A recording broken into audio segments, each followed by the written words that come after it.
أعوذ بالله من الشيطان الرجيم بسم الله الرحمن الرحيم وصلى الله تعالى وسلم وبارك على سيد المرسلين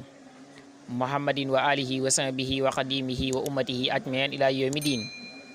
mbokki taalibe yi mbokki jullit yi maa ngi leen di nuyu di leen baalu xaq te di leen baal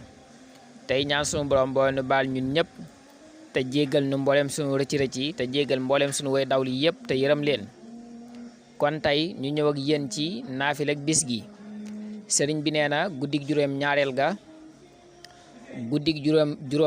ga ku ca julli juróom benn rakk bu ci ne fatiha benn yoon aqul yaa ayyuhal kaafiroon aqul huwallaahu ahadun lu ci ne juróom ñaari yoon laaye ju ci ne des na ko bindal aw yiw dana mel ni itam ku saraxe junnee diinaar te lum ñaan yàlla mu may ko des na ko ca bindal tuyaaba ju toll ni limub bisi àdduna yëpp xaraf wu ci ne itam des na ko ca tabaxal njënd lu rëy ca aljana wasalaamu ala man ittabaal hudaa jërë ngeen jëf